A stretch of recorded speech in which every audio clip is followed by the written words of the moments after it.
Fala aí pessoal, sejam muito bem-vindos a mais um vídeo aqui no meu canal do YouTube, gente. Hoje eu quero trazer para vocês mais um vídeo aqui destacando alguns resultados interessantes que a gente está tendo nessa temporada de resultados do segundo trimestre de 2023. Hoje trazendo para vocês aqui um vídeo falando de Itaú e Eletrobras. Bruno, por que você está trazendo um vídeo falando sobre essas duas empresas específicas? Porque, primeiro, são duas empresas de setores bastante interessantes para a gente ter uma carteira de renda, mas que hoje possuem um payout baixo e, portanto, possuem um dividend yield não atrativo para uma carteira de renda. Mas tudo pode mudar. Por que eu digo isso? Porque os dois resultados dessas empresas vieram super fortes, especialmente falando aqui de Itaú, é um dos bancos que tem rodado aí no maior nível de rentabilidade na forma histórica e que, segundo os analistas, o payout pode melhorar. Fazendo paralelo com a Eletrobras, é a mesma coisa, uma empresa recém-privatizada que está trazendo para si bastante eficiência, vai ganhar bastante eficiência operacional e no futuro, por estar num setor que é bastante inerente assim, de conseguir pagar bons dividendos, pode acabar se tornando uma boa pagadora. E de novo, é bom se posicionar quando a empresa é boa e consegue pagar dividendos. E que tal se posicionar às vezes antes dela começar a pagar dividendos robustos, tá? Então fica até o final desse vídeo que eu vou explicar tudo aqui, essa é a minha opinião, e trazer para vocês os destaques. Só lembrando, tá? Você pode simplesmente deixar aqui um like, um comentário, que isso ajuda muito a engajar, a divulgar o canal. A gente tá rumo a 100 mil inscritos, então se você não for inscrito, se inscreva para não perder nada, beleza? Bom, vamos falar primeiro de Itaú. Olha aqui o resultado, tá? Consistência acima da média. Veja, o Itaú reportou mais um trimestre resultados consistentes, com ROI de 20,9%, basicamente 21%, bem acima dos concorrentes privados. A gente viu já fiz vídeo, Santander e Bradesco, rodando a ROI baixo, tá? Seja a ROI ali na casa dos 11%, seja um ROI ali na casa dos 9%. É bem baixo para esses bancos, tá? Olha o Itaú, na casa dos 21%, isso é muito interessante. Olha o lucro líquido, 8,7 bilhões de reais, 14% basicamente de crescimento ano contra ano, 3,6% de crescimento tri a tri, ou seja, mostra que não só na comparação anual, mas também na comparação trimestral, o banco está crescendo o seu nível de lucratividade, tá? Muito possivelmente, o Banco do Brasil deve trazer um lucro nessa mesma linha, na casa dos 8 bilhões também, tá? Deixando, portanto, o Banco do Brasil e Itaú como um dos melhores bancos para você comprar. A única razão, eu já dou até esse spoiler do porquê que eu não tenho Itaú na minha carteira, é porque hoje o payout está baixo e assim, como não dá para eu ter tudo, eu acabei optando por ter o Banco do Brasil. Mas eu sempre tenho Itaú no meu radar e continuo tendo, especialmente por isso daqui. Rentabilidade altíssima, um banco de extrema qualidade, nível de lucratividade muito alto, tá? Olha, o Itaú revisou para baixo seu guidance de receita de serviços por conta do início do ano fraco do banco de investimento. E já era esperado, ou seja, nenhuma surpresa para o mercado. Por outro lado, o banco diminuiu o guidance de alíquota efetiva de imposto. Na nossa simulação dos analistas aqui, as duas mudanças se anularam, não trazendo impacto relevante no lucro implícito no guidance.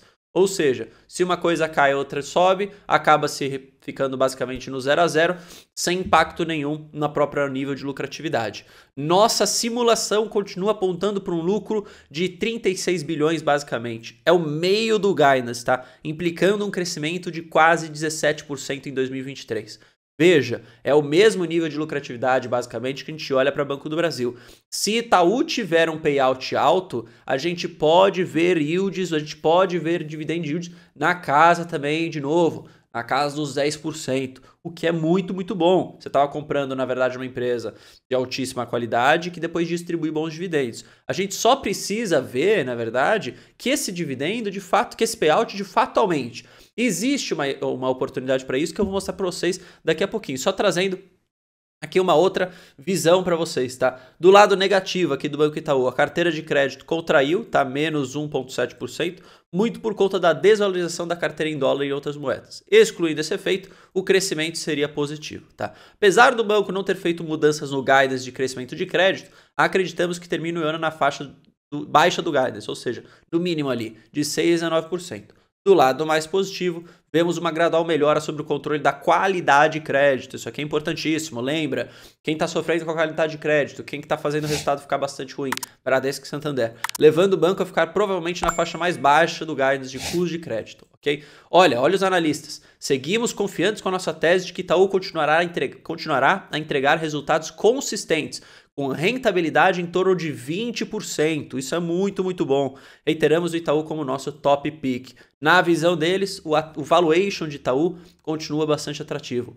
1,5 vezes preço-valor patrimonial. Normal negociar acima do patrimônio. Um banco que historicamente roda a rentabilidade de 20%. É normal ter esse prêmio. E olha o PL, 7 vezes aqui basicamente em 2023, 6,80 2024. Também bastante atrativo, tá? Ah, Bruno, pô, por que você está falando que o payout pode melhorar? Justamente por isso daqui. O índice de capital do banco, nível 1, atingiu 13,6%. O índice de Basileia também se manteve robusto, em 15,1%. Segundo o banco, com as mudanças regulatórias a partir do terceiro TRI de 23, o capital nível 1 atingiria 14,7%, aumentando as chances de um maior payout para o ano de 2023. Tá?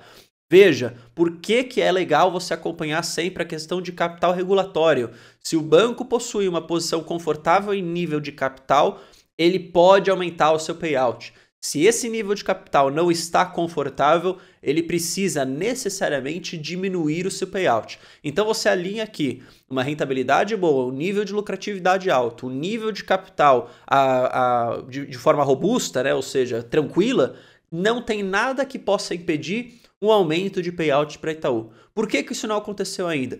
Na minha visão, por uma questão estratégica da empresa, tá? Então a gente vai precisar ficar acompanhando, mas existe todo um caminho aqui positivo a ser trilhado para que esse payout volte a subir. Voltando a subir, imagina se fosse lá nos casos 40%, como é Banco do Brasil, o quanto de dividendo Itaú acabaria distribuindo, tá? Então fica muito atento aqui em Banco Itaú, porque, de novo, é extrema qualidade e com possíveis grandes dividendos, tá? Aqui no caso de Eletrobras, tá? Veja um pouquinho do resultado. Título do relatório, ainda na direção correta, tá? Veja, seguimos com a recomendação de compra em Eletrobras. Esse aqui é o analista genial, meu colega. Achamos esse resultado positivo, com números acima das nossas estimativas e do consenso de mercado, tá?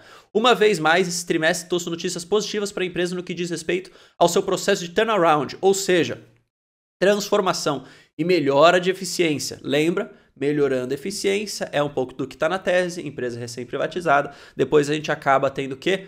Mais gordura para distribuição de proventos, tá? Como principais pontos desse trimestre, eu vou falar para vocês que o analista colocou aqui dos destaques do resultado.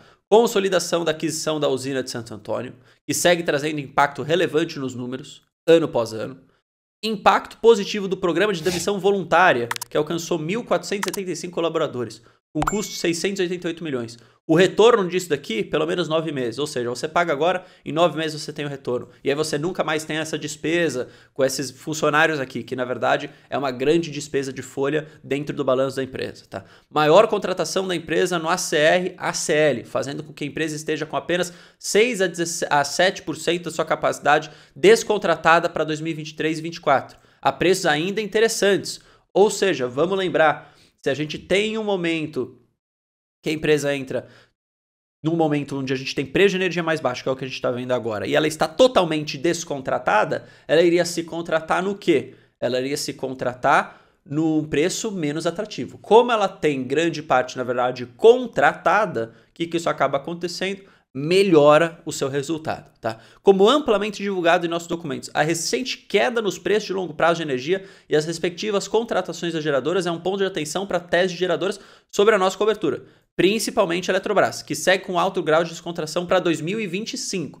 Isso aqui a gente vai ter que, obviamente, prestar atenção. Lembra que eu falei? Para 23, 24, tranquilo. Para 25, a gente começa a ter problema se a gente tiver ainda essa questão de um preço de energia muito mais baixo. A gente vai precisar acompanhar isso daqui, obviamente, é um ponto de atenção, como eu falei.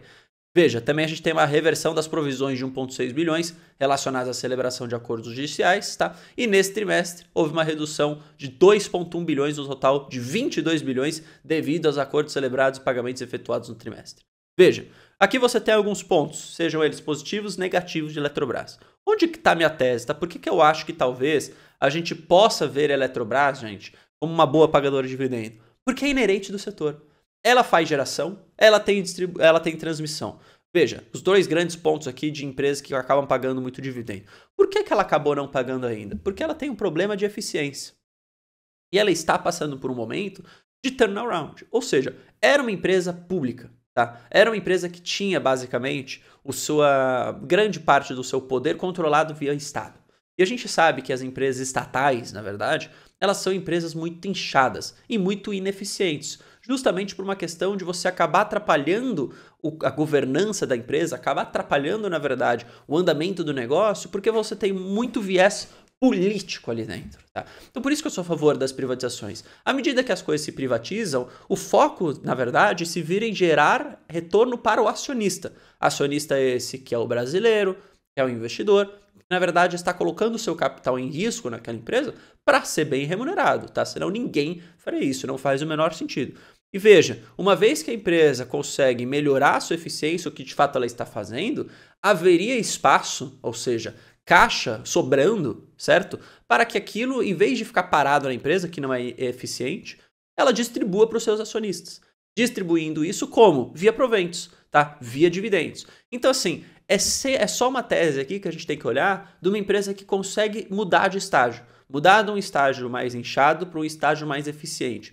E isso, na verdade, a gente viu em várias empresas acontecer. Isso é que a gente viu o próprio Barsi nessa tese há muitas e muitas empresas que ele viu durante anos e anos aí de bolsa. Você precisa acreditar nisso, você precisa acreditar que isso vai acontecer. Porque caso aconteça, a minha ideia aqui é que a gente veja assim a Eletrobras como uma ótima pagadora de dividendo. Não agora, não vai acontecer agora, esqueça isso. Você quer o dividendo agora, vá para outras. Mas se você tem ali espaço, na verdade, para segurar uma empresa por mais tempo, veja, Eletrobras pode ser sim uma das boas opções. Aqui, de acordo com o analista, meu colega na Genial, teria espaço para você comprar a empresa. Beleza? Então, basicamente é isso, gente. Aqui estão as minhas duas teses, tá? Eletrobras, resultado bom, olhando para essa questão da eficiência. Itaú também, resultado muito bom, isso de forma histórica. E agora todo o caminho sendo trilhado para uma melhora de payout. Vamos torcer para que isso aconteça. Beleza? Eu espero que você tenha gostado desse vídeo. Se gostou, não esqueça de deixar aqui o gostei, isso ajuda demais a divulgar. E lembrando, deixa aqui também a sua inscrição caso você não seja inscrito. Ative o sininho e mande para alguém. Tamo junto, até o próximo vídeo. Valeu, falou!